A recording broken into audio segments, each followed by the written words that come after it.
Ayn Rand was sharply critical of the educational establishment of her time, but she regularly praised one educational thinker, Maria Montessori, the creator of the Montessori method.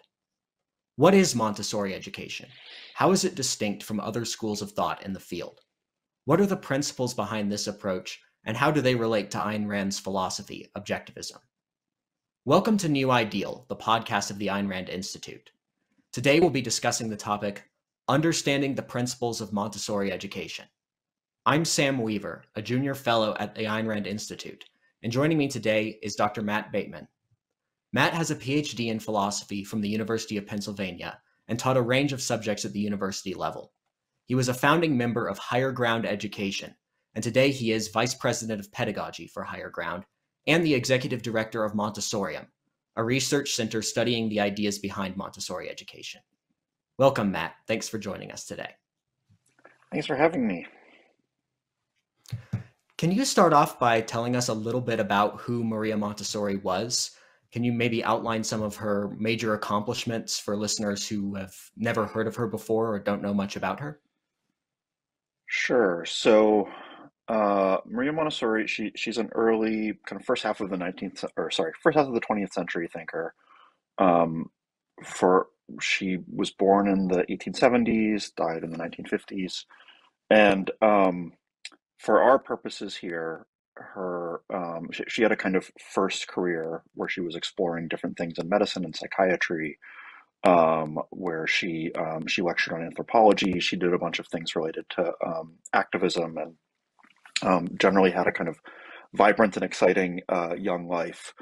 For our purposes here, her life starts, her career really starts in the early 1900s when, because of her work with an interest with kind of destitute children in an orthophonic institute, she is solicited to start a school in San Lorenzo, which it is a slum. It was a slum. It is no longer a slum. I've been there. It's not the nicest part of Rome, um, but um, but it's not like it was.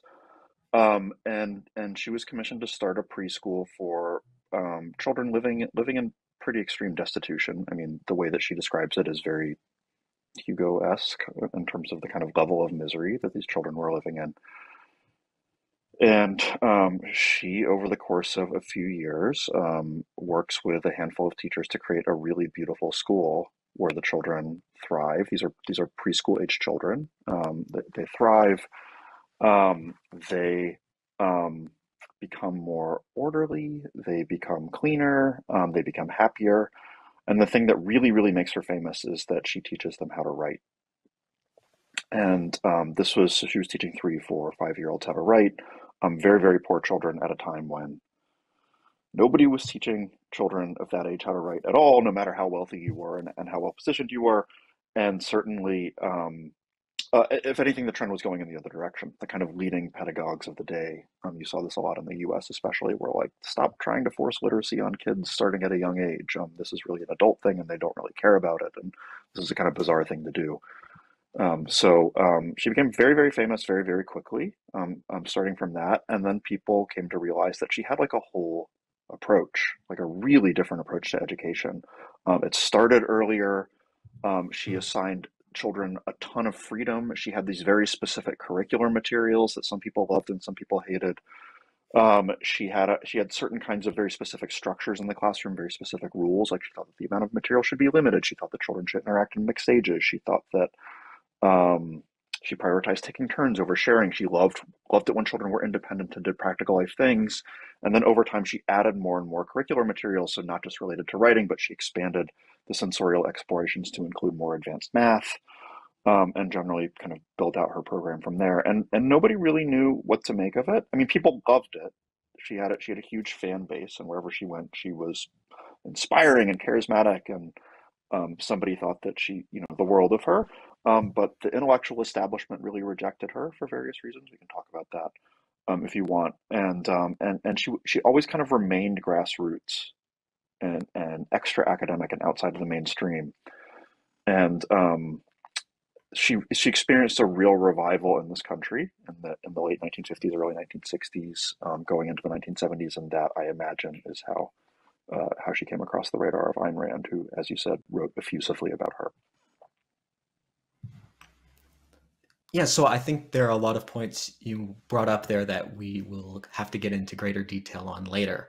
For right Sure. now, maybe speaking in this big picture perspective, how would you describe where Montessori sits in relation to kind of two big ideas that we see in education in America today? On the one hand, the progressive education movement, the progressive approach, and on the other hand, kind of the back to basics, traditional education attitude that we hear from other people. So she's definitely not a traditionalist. She is in. She issues many of the criticisms of traditional education, of classical education, of traditional approaches to parenting, even that are similar in a lot of ways to the kinds of criticisms that people were making in the early 20th century, late 19th century. So I think of her as joining the chorus. I mean, she has her own perspective on it, but she thinks that it's crazy to make children sit in desks. You take a bunch of 6, 7 year olds, you teach them how to read in this really rote way. They end up hating studying forever. She did not have a happy experience in school as a kid. She was just like, there's a bunch of boring stuff, and you just have to go through it. Um, if you imagine, I imagine that a lot of listeners here will have read at some point in their lives, Huckleberry Finn or Tom Sawyer, or one of the kind of Mark Twain books about youths who have a very, very conflicted relationship to school, with a kind of overbearing kind of school marmy teacher and they resent it, and it's boring, and they try to goof off all the time. I mean, that you can hold that image in your mind of like what was traditional education like. It was pretty strict, and it was pretty arid and boring. So she thought that that approach was terrible, that it stultified um, the development of children, stultified the development of their thinking, stultified the development of their values, that it kind of set children at war with the adult world. It taught them that society sucks and it's something to be indifferent to or hate or resent. And maybe if you're obedient, you can get by, but there's no enthusiasm there. Um, but I mean, in terms of progressive education, um, she was really rejected by the progressive education establishment. And you saw this most especially in the US. I think in Europe, it was more of there was more of an exchange of ideas. But still, even in Europe, in England and in Switzerland, she thought that her approach was very, very different than the approaches that people compared her to. Progressive education set itself up. I mean, there are different strands of progressive education, but basically it set itself up to be opposed to classical or traditional education, and all the strands are kind of aligned on, um, kind of projects over curriculum, um, the child's activity over the child's passivity, and that part she agreed with. But they gave the child tremendous freedom, and were generally skeptical of structure, skeptical of curriculum, skeptical of bringing in intellectual aims that were from the adult or from society, and that children weren't ready for. So they saw the whole kind of educational establishment, and they threw out the baby, and they threw out the bathwater, and they wanted nothing to do with any of it. And they saw Montessori's program, particularly its curriculum and its structure, with deep suspicion. So they saw it as, what, like, you're taking these 5 year olds, and you're having them work through like a math curriculum and a writing curriculum, and play with these materials in this very specific way. It's not like you're having them explore and create a project or build something with these blocks. You're having them sort the blocks from longest to shortest, and it's at this um, very directive structure that's aimed at enculturating a child into the products of civilization, like literacy and mathematics, very, very young. And they thought that was crazy, and she thought that people were crazy for rejecting her. And so there was this persistent debate, in the early 20th century, between her and these other figures, where they levied tons and tons and tons of arguments against her, and for the most part, she just wasn't that interested in engaging. And this is why, I mean, part of the reason why. I mean, I think that the real reason is that there was a massive difference between Montessori and progressive education, and they saw that. But the kind of sociological fact is that, she was basically ejected from the U.S. in 1916, and didn't reappear for 40 years. because the progressives disagreed with her so much. And there's something to that. Like it's not crazy that they reject. I mean, it is crazy in that they're wrong and that Montessori was much more right than they were. But they they sensed that she had a different approach, an approach that was more had kind of more of the trappings of civilization and was more Aristotelian and less pragmatist. And they rejected her for that reason. Do you think it's fair to say that she saw there as being a false alternative between this idea that you could have content with no freedom, or you can have freedom but not a whole lot of content? She was so yes, and there are basically yes. I don't think that that dominated her thinking. I don't think that she kind of like classified all previous systems according to this method. Remember, she was living in the early 20th century. All this was very like when she started her career, there basically was no such thing as progressive education. There were a few alternative educators like Pestalozzi and Froebel in recent history, and some people doing some things in the US. And she was just part of this wave. I don't think that she spent a lot of time kind of like classifying schools of thought on education. There's some indications that she did a little bit of it. But yeah, I mean, in essence, the answer is yes. She rejects when people are like, freedom, when you give freedom to the child they go crazy, or if you give freedom to the child you can't give them curriculum. She's just like, no, that's not right.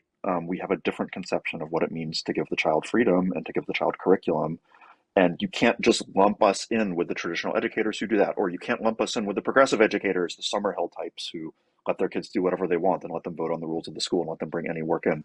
She's very, very clear that those approaches are wrong, and that she's taking a kind of third way. um, but yeah, I mean, she, if I could wave my magic wand and wish that she did one thing differently, it would actually be that she did um, more by way of kind of intellectual comparisons and debate. Like she almost never talks about anybody else, and when she does, it's rare, and she often doesn't mention people by name. So it's just kind of hard to know exactly what she thought of her competitors, as it were.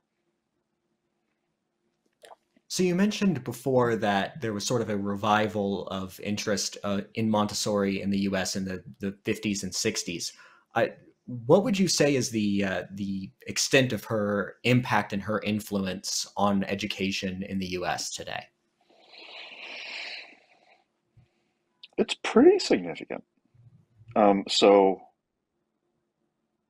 you can't overstate it. I mean, the U.S. education system is still fundamentally, um, in certain ways, we have the worst of all worlds. Like we have the kind of worst elements of classicism and the worst elements of progressivism, kind of mixed together in this weird bureaucracy that everybody hates. And so you can't look at that and be like, "Wow, like Montessori is really influential."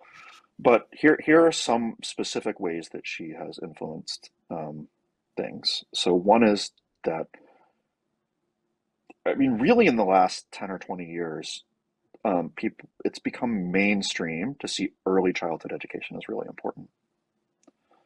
I think I heard Obama talking about it in like, I don't know, 2009 or 2011 or something like that, and I was like, okay, like this is something that everybody believes now.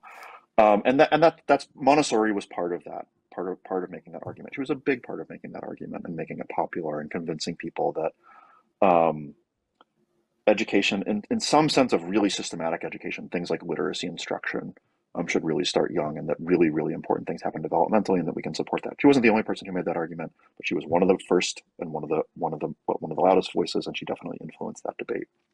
Um, Another is just the number of people who and educators and manufacturers who do things like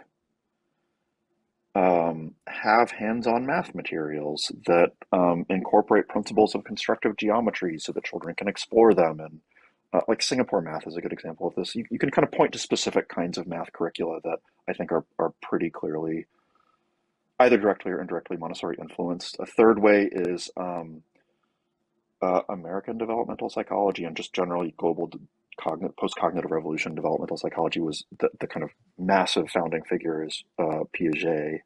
And Piaget was, a contemporary of Montessori. He was one generation younger than her. he was a member of the Swiss Montessori Society. He was president of the Swiss Montessori Society, I believe. He talked to her a lot. He did a lot of his initial research in a Montessori school in Switzerland. He was very, very friendly to her views. He ends up developing a stage theory with some similarities and differences to Montessori. He's very interested in the cognitive development of children. So we don't know, as far as I know, like we don't have like letters between them, but we have pictures of them together. We know that they kind of interacted and spoke, and that he was very, very familiar with her approach and favorable to it. Um, and then you see some of these ideas crop up in cognitive psychology. So there are other ways too, but um, I think you see it in the unschooling movement. I think you see it in kind of progressive circles, that she's kind of pushed things in a certain way and pushed the argument in a certain way. But you know, like if you're a parent and you go out and you buy like little tiny furniture for your child, and like you go and you see like decent learning materials that Fisher Price makes, it's hard to precisely say exactly what the line is between that and Montessori, but there is a line. I mean, she was part of a movement that really thought about how to do that, and pioneered how to do that. So you just mentioned that Maria Montessori had sort of a distinctive view of the way that children develop, the stages or the periods of a child's development. Could you give us a bit of an orientation to her view on that? Yeah, so like a lot of people at the time and since, she developed a kind of stage theory of human development, and and she thought that this was important. So the analogy is like, I don't know what the exact right counter analogy is, but like so imagine a baby worm. Like a baby worm is like a small worm, right? It looks like a big worm, but it's small. And then it grows and it grows and it grows and it grows. And probably if I was a biologist, a worm biologist, I would know that there's actually stages, and there's like there's a stage at which the worm reaches sexual maturity or whatever. But as far as I know from the outside, it just looks like the worm gets a little bit bigger every day until something eats it or until it dies. So it's very linear development. Montessori thought that human development was much more like a caterpillar that turns into a butterfly. There are like big, dramatic life cycle changes, where it's not just you get a little bit bigger. It's like something qualitatively different happens. Um, the most important for her is that she thought that the first 6 years of life, the minds of children worked fundamentally differently, than the adult mind. So the adult mind, and even the minds of older children, they're they're basically they're kind of centrally governed by, um, including in their learning function, by consciousness. So like you want to learn something and you set a goal, and you decide like X is important to this goal and Y isn't important, and you kind of filter things consciously. If you want to learn a language, like you're like, what's my strategy going to be? I need flashcards. I need a teacher. What's the grammar? I can study it. I can put words to the things that I want to do. She thought that children did not learn that way and could not learn that way. That they learned by the subconscious process of what she called absorption, or I mean, she called the stage of the first 6 years of life the absorbent mind. And she thought that her view was that the child, it's not that the child isn't conscious, the child is kind of like not aware, the child is aware, but that the subconscious of the child is different from the adult subconscious. It's absorbing a massive amount of material, and it's working on this material. That it's kind of working in this subconscious, unconscious way to take this material that it's getting from experience. You're hearing words, you're seeing things, you're moving around, you're having proprioceptive experiences. You have all the experience of an infant or toddler, and the brain is kind of automatically taking that and calibrating and using that material to like gradually build up what will become the full-blown adult conscious reasoning mind. And that happens kind of in the background, where the child is expending effort to do it, but not really consciously directing it. And so what that means in practice is that, I mean, language is the clearest and best example. Like everybody now knows this, but Montessori made a huge deal of this. Young children learn language perfectly. More perfectly, they learn a new language. They learn their native tongue more perfectly than an adult can learn it. And it is because there is something special about their subconscious, their brain, that tunes them to that. It's not because they're extra motivated, or just because like their brain hasn't been written on yet, and so there's nothing there, and it just happens to land clearly.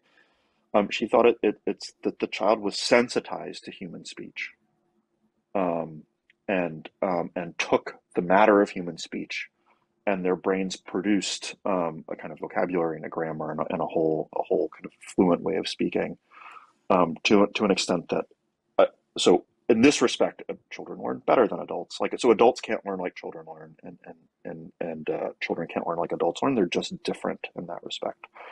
I mean, this has all sorts of implications for education. Like, you can't talk at children. I mean, it's good to talk to them and help develop their sense of language and help give them the sense that the adults around are rational. So I'm not saying don't talk to children.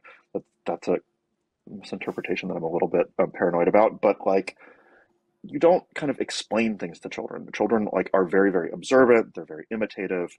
They're sucking in a lot. They're observing a lot. They're not filtering. Like, if you kind of a classic thing is like, if you give a toddler like a careful presentation that you want them to imitate, and then you kind of brush your hair back, like any adult would be like, the brushing of the hair back is not relevant to this presentation, whereas a toddler would like imitate it directly because they're copying you, they're absorbing, they're very, very sensory motor bound, as Piaget would come to say.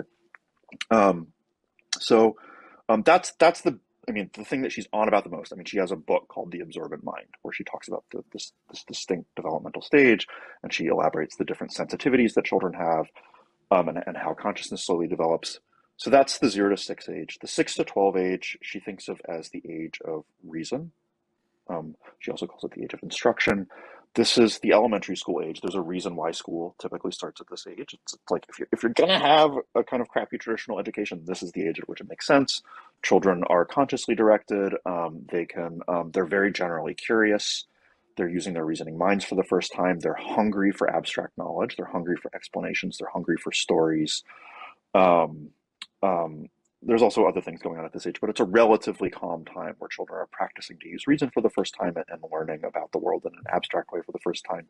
If you come into this age, Montessori thought, reading and writing, you have a huge head up because you can engage in this kind of independent abstract study in a way that's exciting to you, as opposed to like buckling down and learning phonemes and graphemes with flashcards. Um, Adolescence, she didn't have a kind of pithy phrase for adolescence, so um, the first 6 years of the absorbent mind, the next 6 years of the reasoning mind. When you get to 12 to 18, what is adolescence? The closest she comes is to calling it the social newborn. I think that the right way to think about this age in Montessori's terms is that this is the first time when you are able to kind of take direct responsibility for the whole course of your life, including the long term and how you fit into the complicated social structure around you. And everybody faces this question. It's like, there's an economy and a political structure, and like, what job am I going to get? And oh my gosh, my friends like are really, really important in a way that is new. I mean, every adolescent experiences this. The kind of heightened importance of friendships and social relationships, social status matters, and so you're kind of owning all of this yourself. Whereas previously to adolescence, adults around you are kind of custodial for parts of it. Like, you're like, typically 9-year-olds aren't really thinking about like their career and how they fit into society. They're trusting adults to help guide them and make developmental decisions for them that will set them up for success. Now you're doing that as a teenager, and all these questions become very important, very scary, and very dramatic. And so she thought of adolescence as kind of like a second birth. Like, there's this intense 0 to 6, like going from 0 to 1 phase. And there's the calmer elementary years where you can study and you're exercising your reasoning mind. And then there's this intensity with adolescence again, where it's like more similar to being a toddler if you're 13 than it is to being, a 10-year-old. So you get through that, and you kind of, ideally, you like learn to valorize work and society and have a sense of like what your place in the world could be, and are excited about that. And then the last phase she calls maturity. She writes even less about the Montessori adult, this kind of 18 to 24-year-old year phase. And this is like, you're an adult, you're a grown up, and um, some students go to university, others don't, and her kind of conception of it. But we could talk about her kind of whole view of human nature and what adult life was like. But that's kind of what it gets us to there. All your powers are active. You're responsible for your life. Um, you know, um, time to start your grown life, and it kind of there's no kind of dramatic developmental biologically driven phases after that kind of brings you to maturity. So, what does she think adults should be doing to help children make their way through these stages of development and get the things that they need to develop successfully? Maybe focusing especially on the first two phases. Yeah, so I mean, she writes the most, the kind of younger you go, the more she writes in general. So she writes the most about the 3 to 6 age, a lot about the 0 to 3 age, and a little bit less about every age after that, kind of in descending order. Um, she thinks that adults should um, set up an environment for very young children where the children can be successful in navigating that environment, where it's comprehensible to them, where it's really designed for them, like simple things like everything is in reach and they can use all the furniture. Um, Things on the shelf are accessible to them. There are sinks that they can reach. They can wash their own hands. There are specific stations set up. The Montessori classrooms will have like nose blowing stations for toddlers, like a little table where you can walk up and pull off a tissue and see if there's a booger in your nose and learn how to wipe it yourself. Like if you're, that sounds funny and it is funny, but like if you're a parent who spends half of their day running around and trying to wipe the snot off your kid's face, it's like an amazing thing to see kids be able to do this themselves and to see that children of this age care. If you kind of set them up right, they actually care and will want to meet their own needs themselves, and including a certain amount of cleanliness and grace. Um, um, the second thing is she thought that you should, just in terms of the environment, she thought that the environment should be stocked with learning materials, which she kind of borrowed and expanded on and modified from from a number of people, but especially French theorists and some German theorists like Froebel and Segun, who were developing kind of hands-on learning materials that instantiated abstract principles. Things like, I mean, she came to invent famously the movable alphabet. So the movable alphabet is an alphabet where you can rearrange the letters and you don't have to write them down. It sounds very, very simple, and kind of instances of this have existed in some form for a long, long time, for centuries, but she uses it in a certain way and puts it in a certain kind of scope and sequence. The same for her sensorial materials. So there's the red rods, which vary only in length. There's the brown stair, which vary in length and width. And there's the pink tower, where the pieces vary in length, width, and height. So it's a kind of series of shrinking cubes. And these are introduced to the child in a certain order, and they're meant to sort them in a certain way, and eventually do extended exercises where they notice comparisons, like with the red rods, that you can kind of pair them off and make them match in a certain way. With the number rods, you will eventually come to see that you're making them match in a way that add up to 10, and there's a kind of number of ways that you can make tens. So she had these exercises that you would do with sensorial materials, with other kinds of materials, where you would sort them and explore them in various structured ways.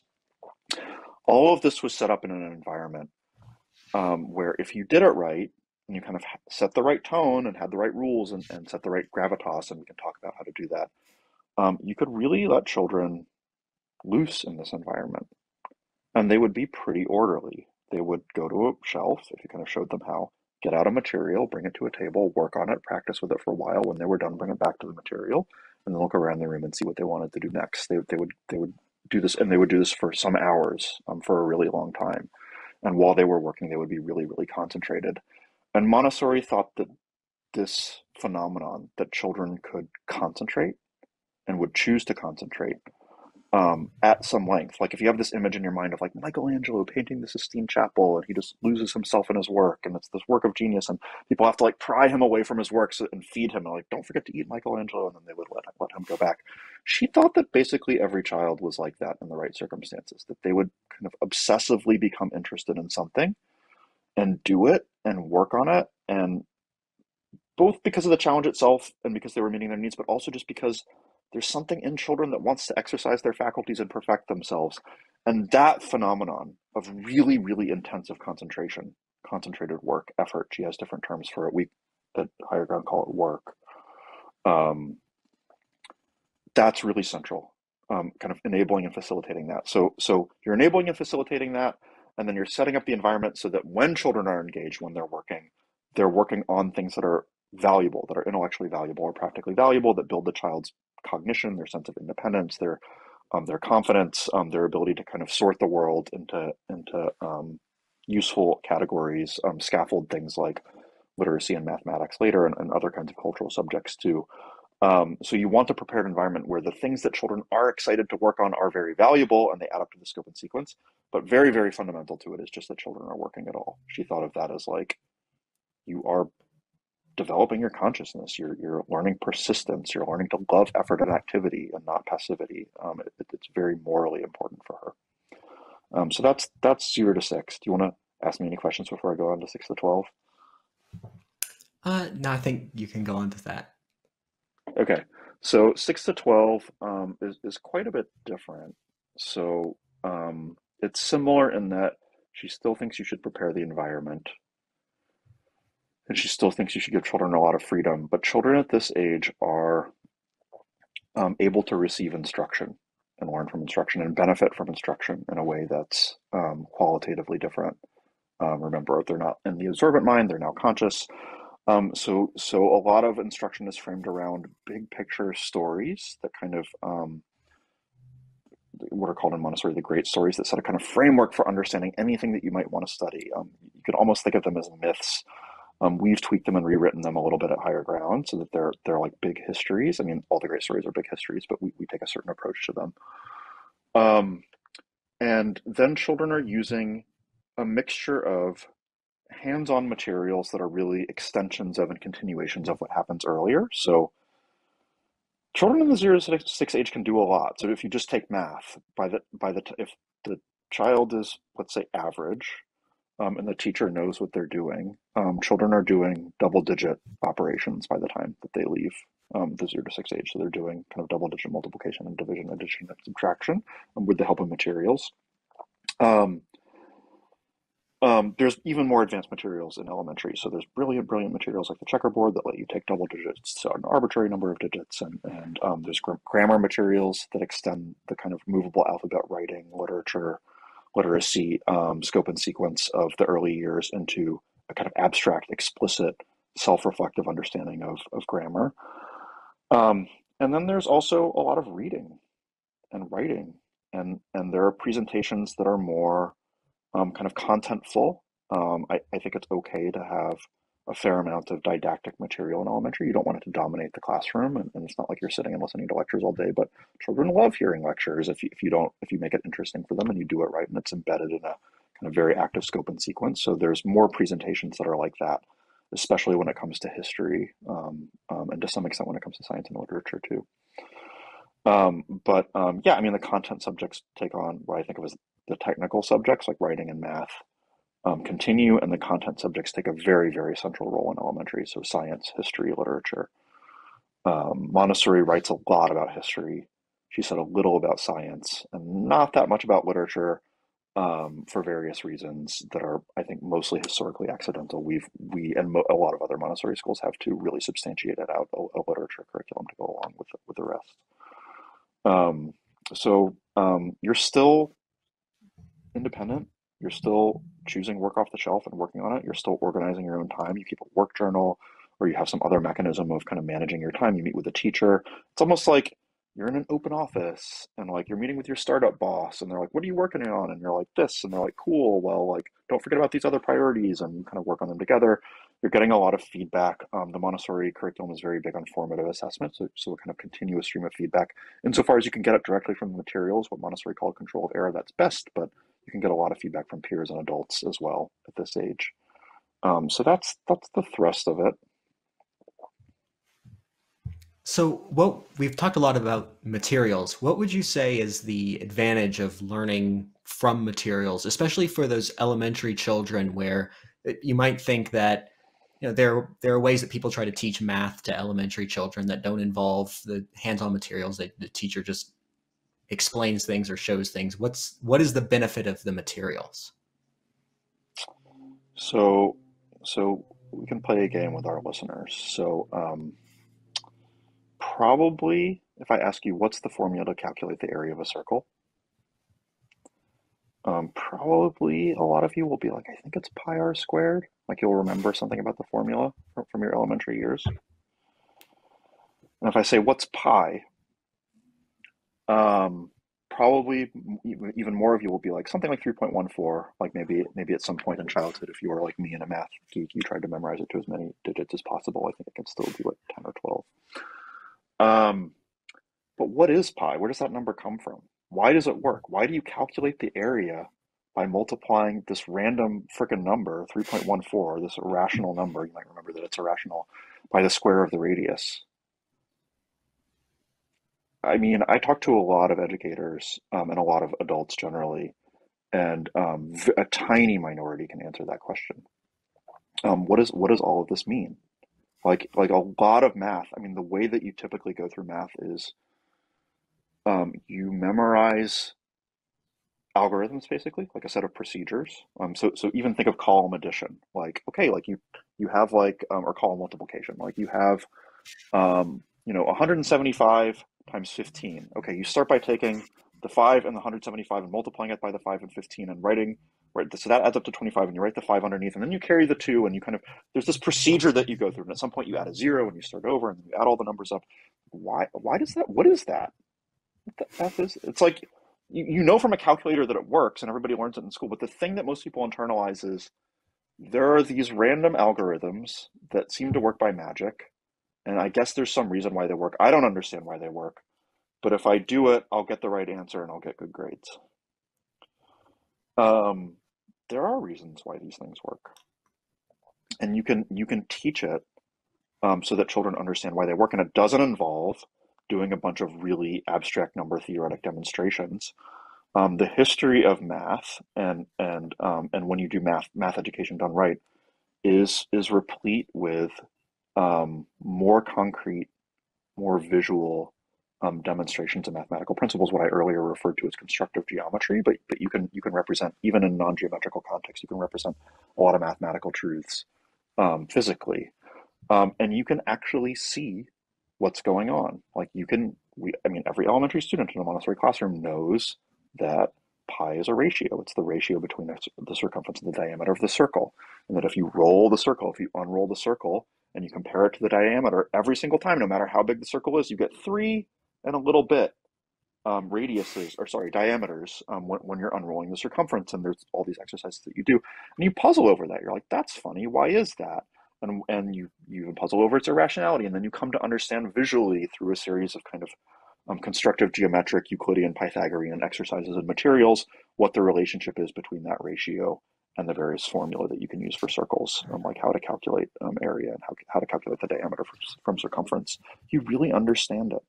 And if that's how you learn math, what you learn is that the world has all these relationships that you can see and understand, and that's what math is about.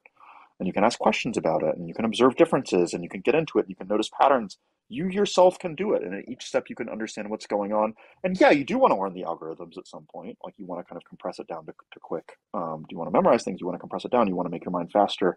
But whenever you do it, you get it. You get kind of why it's happening. And that's a very different lesson to internalize over the course of 12 years than I'm memorizing an increasingly serious set of rules until you get to whatever AB calculus or whenever most students finish. And then you kind of are memorizing, f prime of x equals something. And in most contexts, that just means that you take the exponent and subtract one and multiply the constant by in front of it by that. And God only knows why this works. And my teacher might have mentioned a proof. And you don't even know what you're doing at that point. It's something about getting the slope, getting the tangent of a slope. Whereas in Montessori, like children know what they're doing when they do binomial expansion. They really, really understand it. And that is just such an amazing power to have in your mind. And it's just a totally different habit of mind. You mentioned also control of error through the materials. Does that have to do with this idea? Yeah, so Montessori had this technical term control of error. And it, it, the easy way to understand it's a pretty straightforward idea, is that the situation is set up so that when the child makes a mistake, the child can notice themselves. The child himself or herself can notice it. So um, a simple example is with the pink tower. So the pink tower is 10 pink cubes that start off at 10 centimeters height, width, and length and go down by one until you get to 1 centimeter. And the basic task of the pink tower, there are a number of things you can do with them, but the basic task is just to stack them in order. You kind of start with them in disarray and you stack them in order. And let's say that you don't stack them in order. You can do it, but A, it's harder, it's less stable.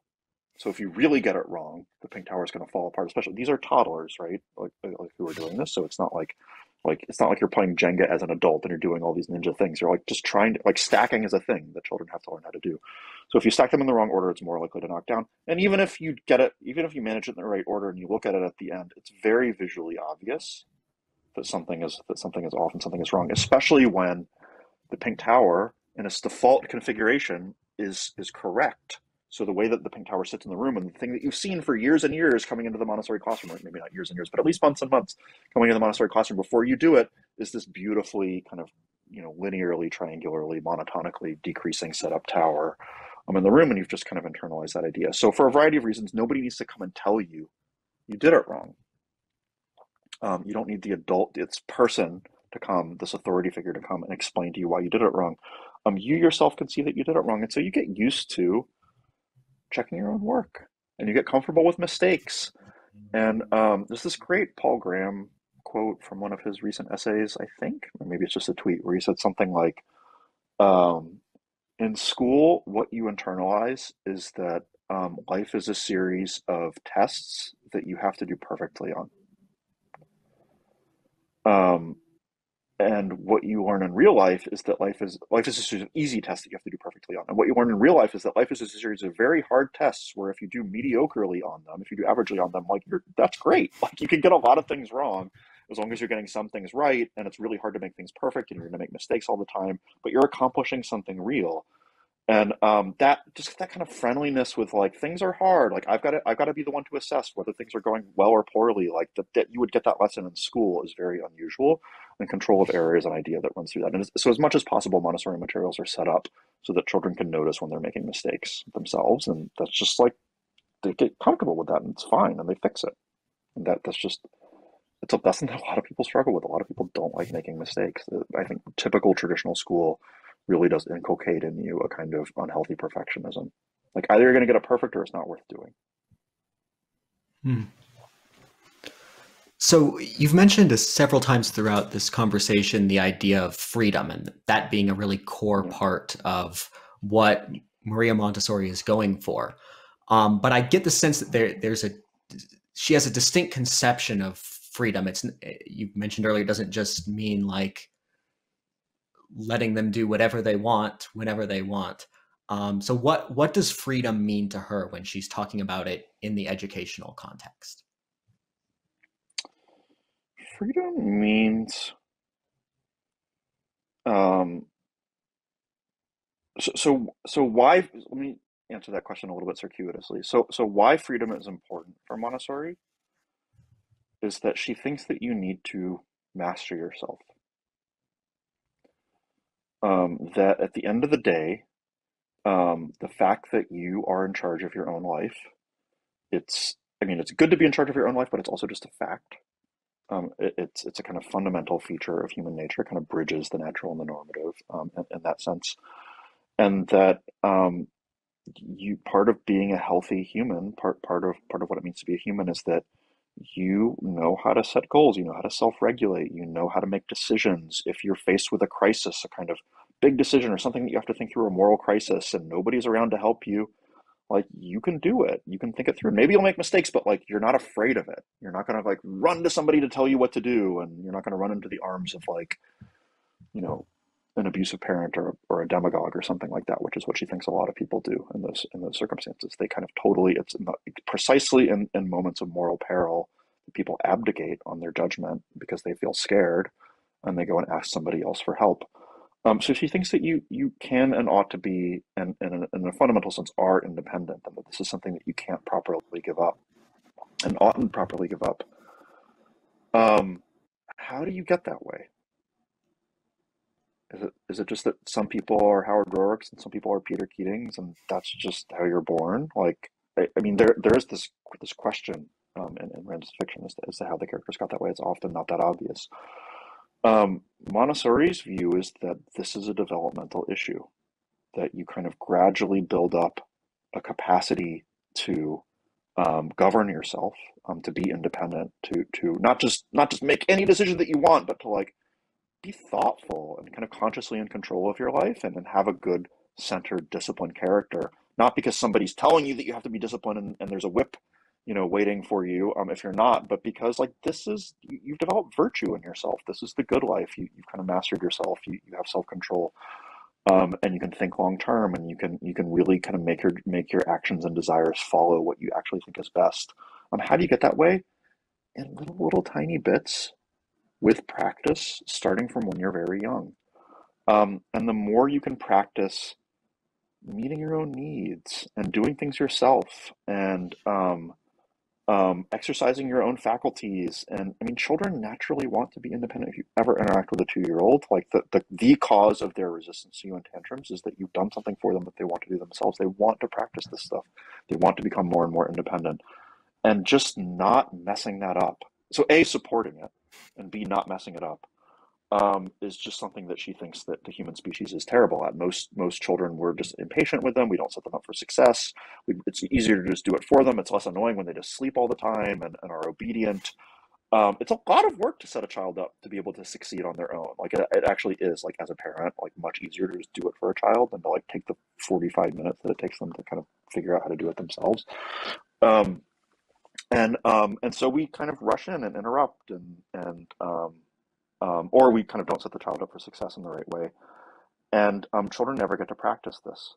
Another way we can go wrong is just by catering to the child's every whim. And this is much more of a problem today than it was in Montessori's time. And so she doesn't say as much about this, though it's clear that she has it in mind as a potential way to go wrong with like um, so the Summer Hill schools was something that she was aware of, and she thought that school was really, really bad. I mean, in general, she knew that there were progressive approaches where children kind of had a kind of broader range of choice and a kind of more restricted range of structure. For Montessori, freedom is there in order to develop independent self-discipline and character. It's not there so that you can do whatever you want.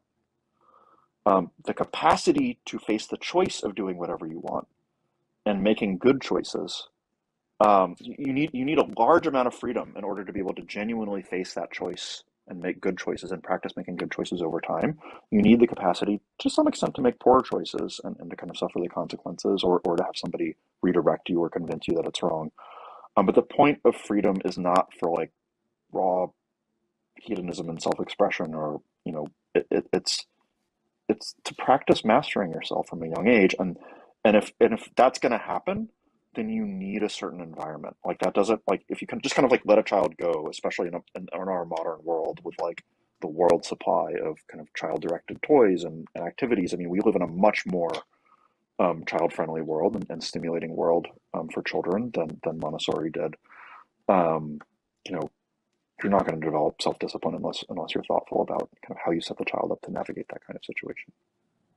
So, a lot of things that you've mentioned have touched on this some, but I'd like to ask you more directly, like what does Montessori see as the goal of education or the purpose of education? Maybe what kind of thing is education doing for the child? It's setting up. Um, I'm going to answer this one in my own words, and I'm not going to answer it in Montessori's words. So Montessori calls education the process of support for human development, and she has a very broad conception of what that means. And she thinks that it has a certain function that it plays for the individual, and it also plays a certain social function. And she has a complicated view as to how those two things interact. What's very clear in Montessori, and what we emphasize in our work, is that the foundation of any kind of social change that you want to make really resides with an individual, and that the problem to solve is one of individual character, an individual capacity, an individual self-esteem and emotional security. It's really to kind of figure out what goes wrong in development, such that some individuals end up vicious, and what goes right in development, such that some individuals end up virtuous. And how are we going to solve that problem? How are we going to set up a child to be at harmony with themselves, to love themselves and others, to be at harmony with society? And that is essentially, I mean, she views this in very, very, I don't know, neo-Aristotelian terms. She sees it as a problem of virtue, of kind of building souls of a certain sort, or developing character of a certain sort. She also thinks, I just want to say, like, she does think that you do this because it has social aims. Um, and it's often unclear in Montessori whether she thinks that the social aims are really the kind of ultimate telos, or whether she thinks that it's about helping individual children. But at least the process is one of helping individual children, even if you think it has a social telos. And I think that helping individual children is the ultimate kind of purpose, the goal of education. That's how we have kind of adopted a kind of neo-Montessorian perspective on this.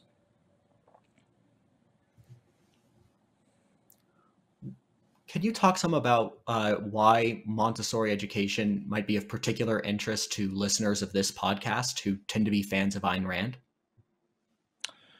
Yeah, so I should have pulled it up before this podcast. At some point, years and years ago, when I first started getting into Montessori, I found all the passages in Rand and all her Q&As and all the kind of objectivist newsletter essays that she edited or wrote where she mentions Montessori. It's not that many, but it's also not that few. Like it does come up a number of times. Um, so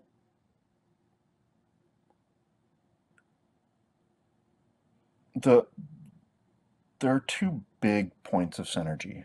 Um, One is this emphasis on independence. So a famous Montessori quote is that development takes the form of an arrow aimed at development. I'm going to bastardize it. The development basically is about independence. It's about ever increasing independence, even from birth. It's about kind of increasing self mastery, increasing ability to make your own decisions and judgments, and increasing ability to kind of author and command your own life, to be secure with yourself. Um, and independence is an super central theme for Rand, for objectivists. It shows up in her novels in a huge way, in all of her novels, especially in The Fountainhead. Um, and her contrast is dependence.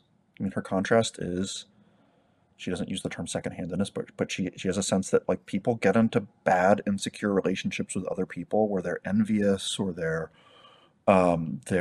anxious, where they either kind of are afraid of other people and avoid them, or they are afraid of other people and therefore give themselves over to them because they don't know what to do, because they lack this kind of security in themselves to deal with them.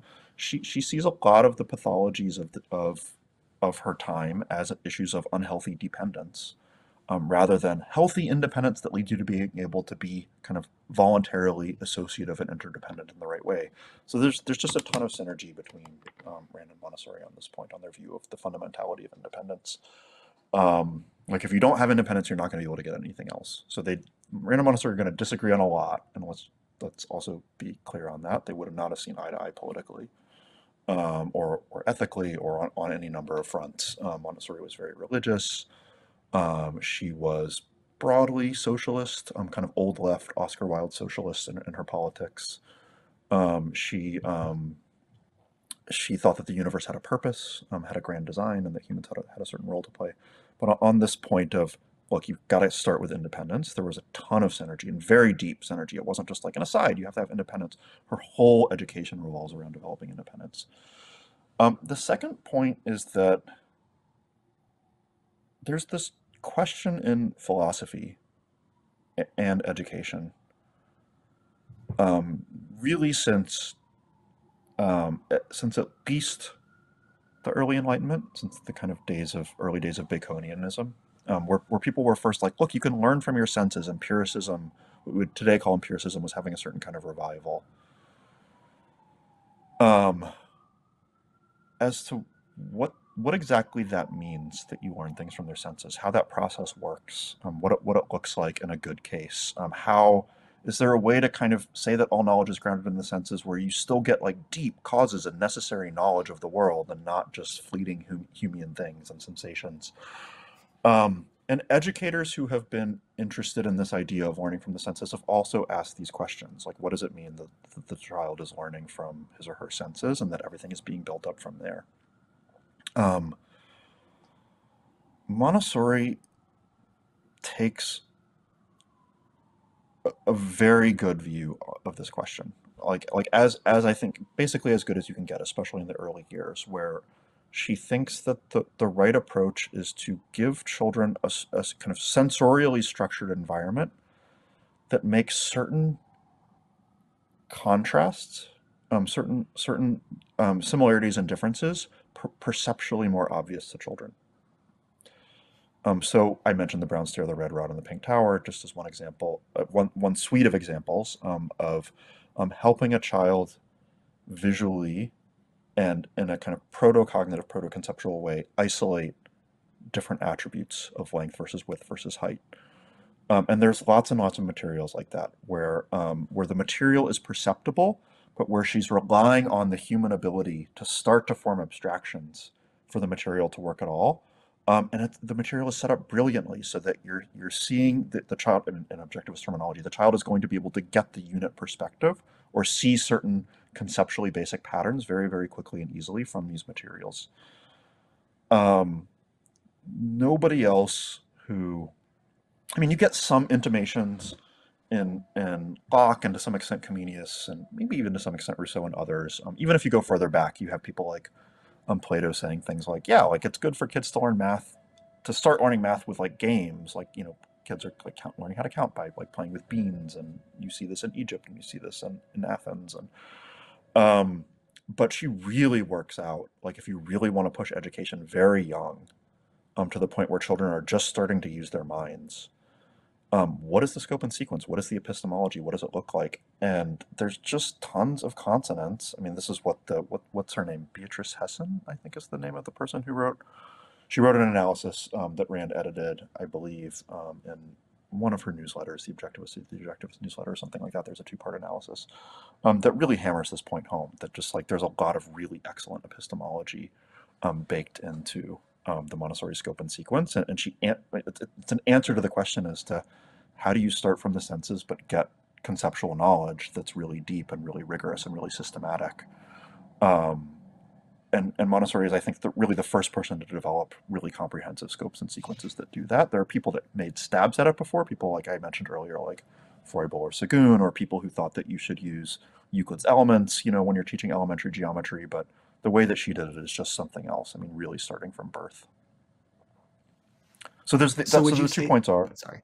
sorry, the 2 points are like just this incredible epistemology that takes seriously both perception and the conceptual faculty that unifies them in, I mean, you can't call it an objectivist way because Montessori had no clue about objectivism and probably she was an Aristotelian of some form, but in a way that's consonant with things that objectivists care very deeply about in terms of cognitive development and also in terms of moral development, just this strong emphasis on independence, on giving children freedom so that they can develop the kind of inner fortitude to be independent, to be, Howard Roark's in their own way, to go and live their lives and be self-authors. Like that Montessori would agree with that.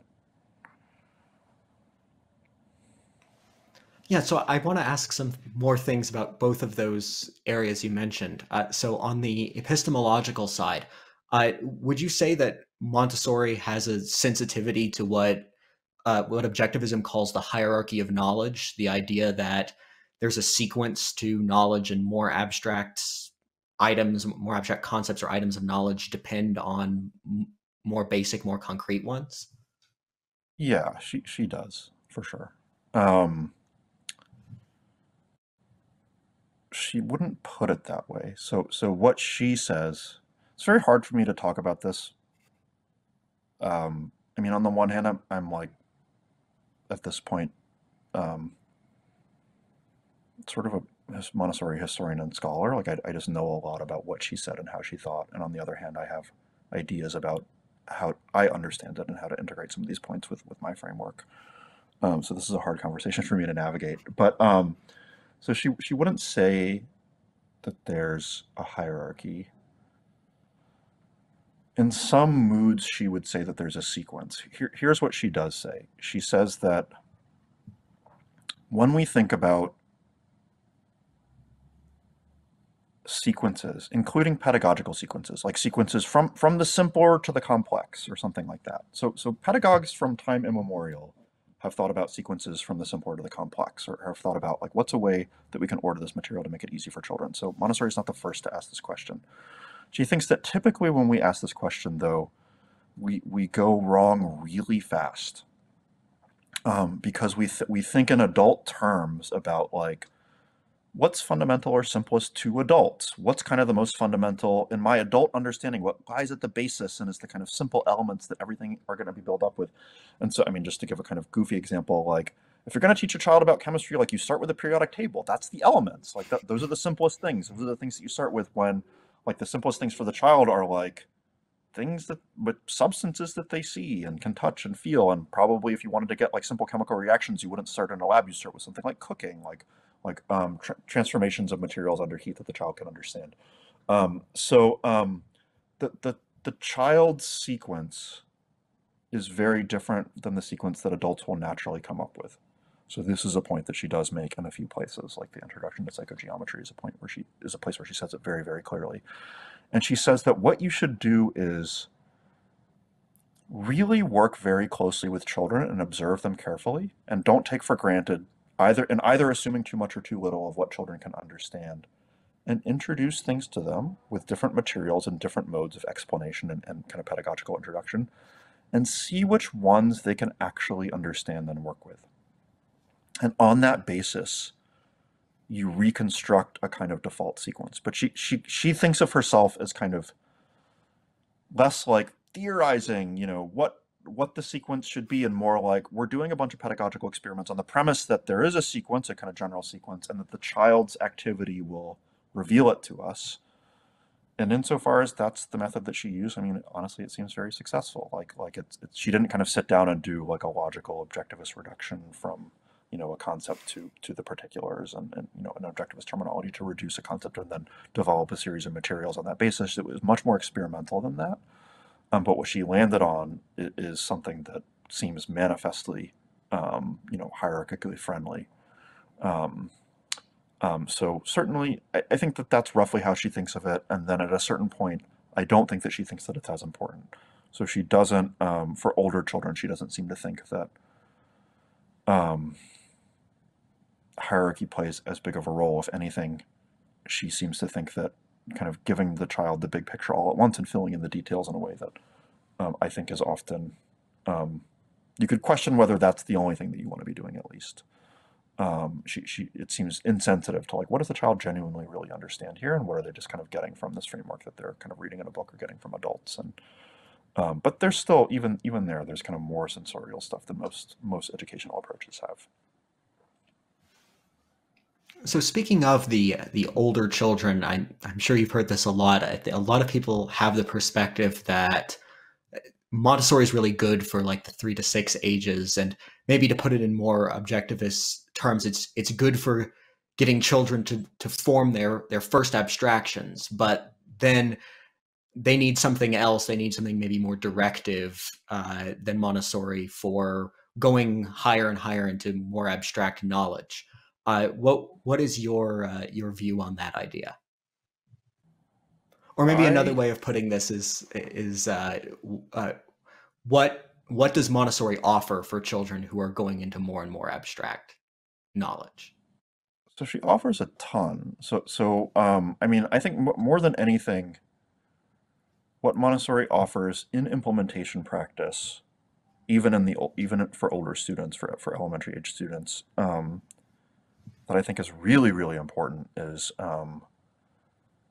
the basic pedagogical framework in which you can think about those questions. So let's say that you come to the conclusion that I don't know what's something that most subjectivists believe about education, that you should study science in a basically historical order, in a kind of rough historical order, and that's a kind of inductive way to do it, and that the kind of science exercises and activities should be arranged historically to kind of lead a child up through kind of increasingly complicated and sophisticated and deep generalities. That's the kind of rough order. So let's say that that's true, and I have a lot of sympathy for that idea. So I'm not saying that it's not true. I'm just kind of using it as a toy example. How do you then go about it? Do you have a 45-minute class every day where you're giving assignments and telling the children what to do? Do you give lectures? Do you have labs? Is it all just is it just obvious to you kind of what the pedagogy should be? How the day should be structured? How should you motivate children to be interested in this? Will children just be naturally motivated? What's the nature of a child's motivation when they're 6, 7, 8, 9, 10 years old, when you're going to want to start introducing these ideas? To what extent can the children discover this themselves through learning materials, and to what extent do they need kind of help? How important is vocabulary to this process? To what extent do you really need to kind of get the terminology? Should you lead with the vocabulary, or should you end with the vocabulary? What's the order here? Um, Montessori is a framework for basically answer, if not outright answering those questions. I'm giving you a lot of guidance on how to think about those questions in a really healthy way. So, I mean, Montessori says that you should have a prepared environment with a lot of materials that the children can use independently that have features like control of error, that they should learn how to read and write before they get to this point so that they can have access to independent resources of reading and writing, and that's an important piece of it. They should be working in small group settings, that the teacher should come in and offer targeted lessons at the beginning to show them how to use materials and how to get set up and how to practice. Leave them alone for extended periods of time, let the children kind of organize their work and organize their study around this, and then also come in at the end to make sure that they're getting the vocabulary in the right way, and that this should take place in a rough order, that you might say is kind of chunked in a certain way, according to what Montessori called a 3-period lesson, which we could talk about, which is an analogy for something that happens in early childhood. And then they're kind of little 3-period lesson mini cycles that happen in the context of this broader historical sequence that you're going through. And it's just it's a beautiful approach, and I think if you took that same approach, that kind of historical approach, and you put it into a traditional framework, it's gonna go wrong. You're gonna have students that aren't that motivated to learn it. You're gonna lose like half the class is gonna be enthusiastic, and half the class you're gonna lose. Half the class is gonna be like, and half of that half that you lose is gonna be like able to go on faster and more advanced, and half of the half just isn't gonna be on the bus. They don't have the context. They're going to be competitive with one another. You're going to be wondering what kinds of assignments to give them. Some of them that you're going to give are going to be okay. Others are going to be less good. Like it doesn't just follow from the idea that there's a hierarchy. How you should approach that in the context of an education. And Montessori is just brilliant on kind of giving you a framework to think about these issues. So part of what I heard you saying just now is that Montessori provides a way to uh, adjust for the level that each individual child is at and kind of adjust the pace for the different children in a class. Can you say a little bit more about how that works? I mean, the default activity in a Montessori classroom is all individual. It's all, a child is working on something themselves, or they're getting one-to-one instruction. For older children, maybe the default changes from like one-to-one instruction to like 1-to-3 instruction or something like that. And there's a fair amount of cooperative work that's encouraged too. So it's not just that you're working by yourself, but the day is not structured, and the education system is not structured around group instruction. I mean, that is just it's developed around an individual's activity, and kind of meeting an individual where they are.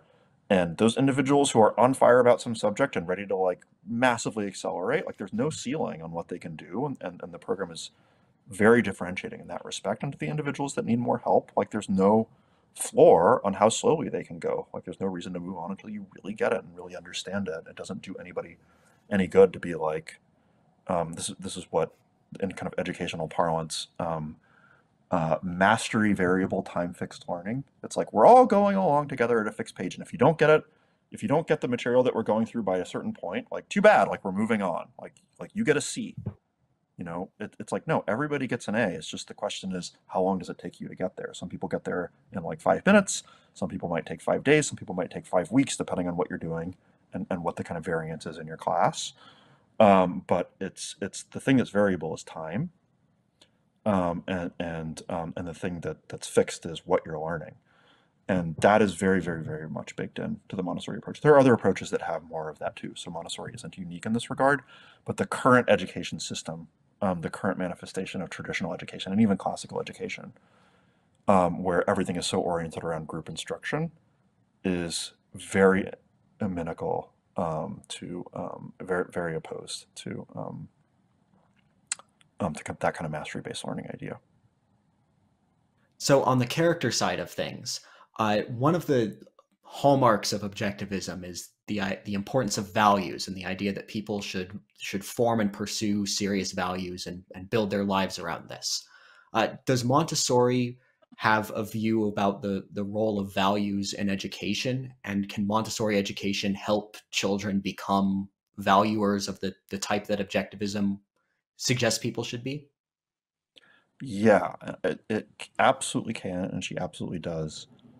I think that this is the most underappreciated aspect of Montessori, certainly the most underappreciated for objectivists. I think that objectivists tend to be really quickly drawn to the kind of epistemic, knowledge-oriented aspects of Montessori, and those are good things to be drawn towards. So, um, not not those aren't bad instincts, but yeah, I mean, according to Rand, the purpose of life is not to become a thinker; it's to be an impassioned valuer, and thought is your crucial tool in being an impassioned valuer. And she thought that that had a certain look, that you were purpose oriented, that you felt things strongly and dreamed greatly and pursued things with persistence and through great challenges, and that you conceived of great values with your thinking, and that you kind of set them up to play a certain kind of central role in your life. And Montessori thinks and she agrees. Rand and Montessori agree that this is a capacity that's built developmentally. That some adults have this in spades and others don't. This is a capacity that's built developmentally. So Rand talks about this in numerous places. The clearest, I think, is in her essay "Art and Moral Treason." And Montessori thinks, yes, that is true. Like, you learn how to set goals, and you learn how to become efficacious at pursuing them, and you learn to love that effortful process, and you learn to think about goals as you become an elementary student and an adolescent, and it becomes more and more conceptual. And there's a process that you can practice, and this is part of becoming independent and self-regulating. There's a ton to say about this topic. I think it's the best thing about Montessori education. The most important thing about Montessori education is that it creates valuers. Is that it creates independent valuers. That's more important in the epistemology. If you had to pick, you don't have to pick, obviously, but if you had to pick, that's more important. Um, and I'm giving a whole talk this summer about this, so I don't want to spoil too much of it here at OCon 2022 in DC. So you can listen to it there via whatever options there are to listen to it live, in person, online.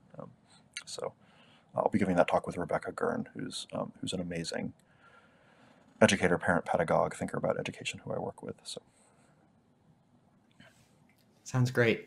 Uh, Maybe we're running close to the end of our time, but do you want to tell us a little bit about how Higher Ground came to be and maybe how you got into Montessori in the first place? so yeah, as you mentioned in my intro, I'm a philosophy PhD. I'll just tell a little bit of my kind of journey. I'm a philosophy PhD. I love philosophy. I love grad school. Um, I liked being in academia. But my favorite thing about my academic life was the teaching, was taking 18-year-olds, college students, and teaching them. And I taught it at good universities. So I did my PhD at UPenn and did tons of teaching there. I was a visiting professor at Franklin and Marshall College, really good, top 50-ish, I think, liberal arts college, where you got students who were interested in learning and teachers who were interested in teaching. Um, and I experienced what basically every professor experiences, which is that the 18-year-olds who come to you are not that equipped for college or life. And the 21-year-olds that leave college are also not that equipped for life. So there's a real kind of, being a professor and loving the teaching and taking it seriously. You end up thinking about pedagogy. You end up thinking about your students, like what is your function here, and what are you doing for them, and why do your students want to be here, and given that, what is the nature of the problems that your students are coming in with, and how can you remediate on it? How can you solve those in the context of also trying to accomplish whatever the nominal goals are for your class, the primary goals of like teaching them philosophy or teaching them psychology or whatever you teach them. Um,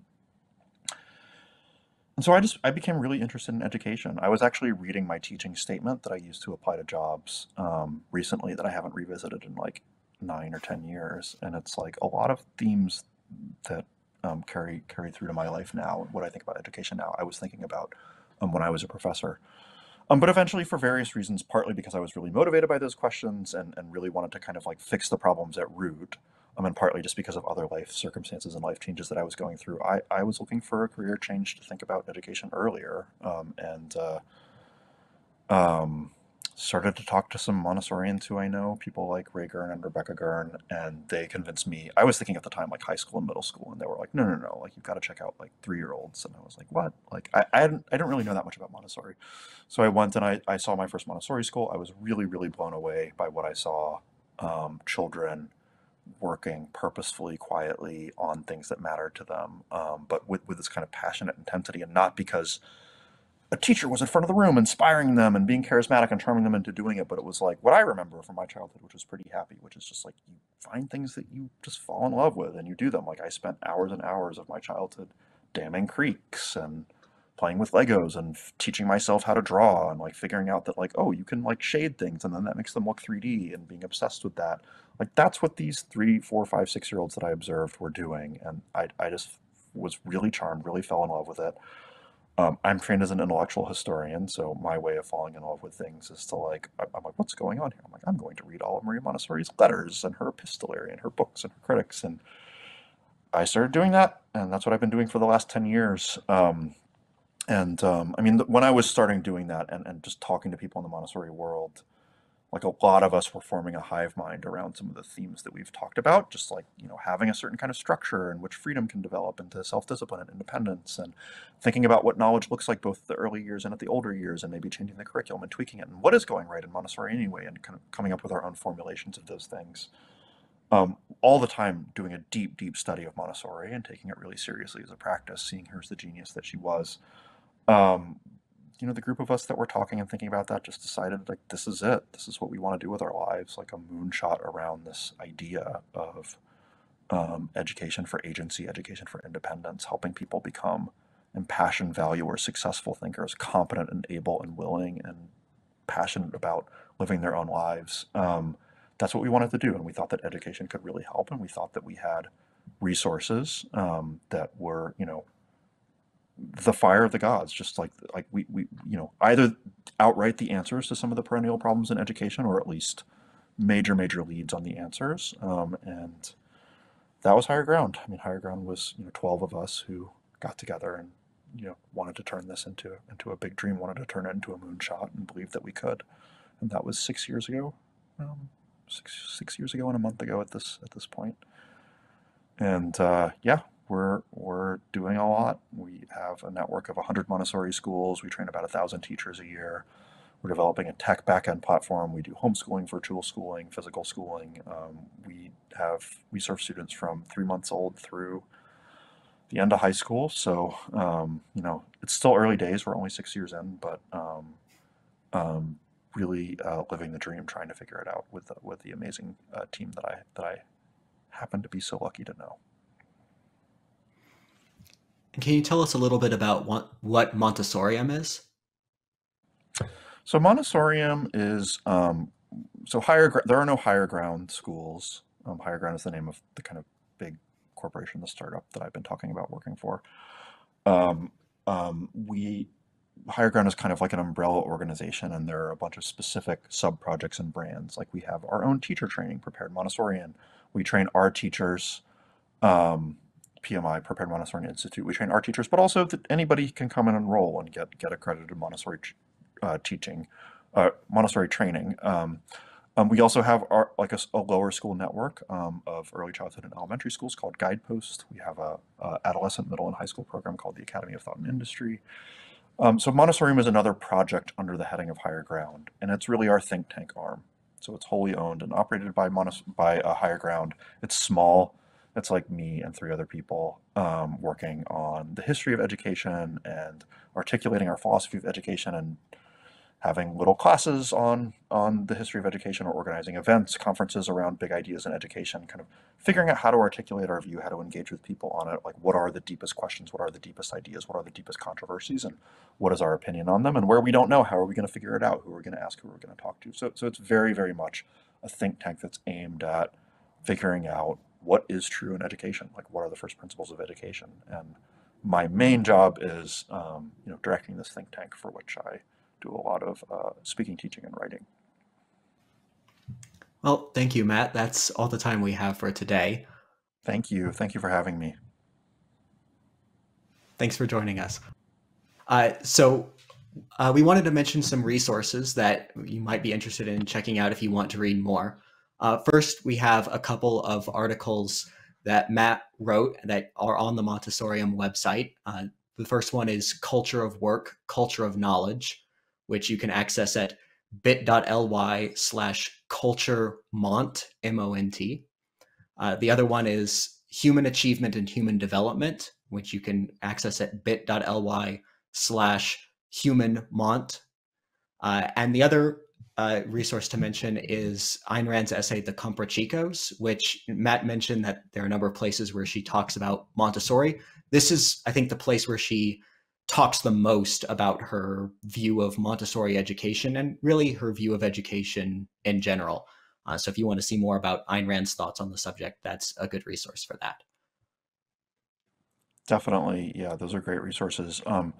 I would also recommend that, I think I mentioned this essay, the essay by Rand, Art and Moral Treason, which talks about the role of literature, essentially, of art in the development of values, in the development of the capacity to be a valuer, and how normative abstractions develop. And she talks a lot about what goes on in a child's mind, and she takes a very developmental approach to it. It's a phenomenal and underrated essay, Art and Moral Treason. And then just for my stuff, like, I mean, the easiest way to find my stuff is go to montessorium.com. And there's, dozens of essays, maybe even hundreds at this point, by me and other people that I work with on the philosophy of education. And then you can also just follow me on Twitter. I'm at @mbateman on Twitter. I tweet a lot. I'm pretty active and engaged there, so that's also a good way to reach me. Great. Also, we'd appreciate it if if you're watching this on YouTube, if you could like this show if you enjoyed watching it, and subscribe to our channel to see more content like this. And don't forget that if you click the bell icon, then you can receive notifications when we post new content or when we go live. It also helps if you comment and share your own thoughts, and also share this podcast episode with other people if you liked what you heard.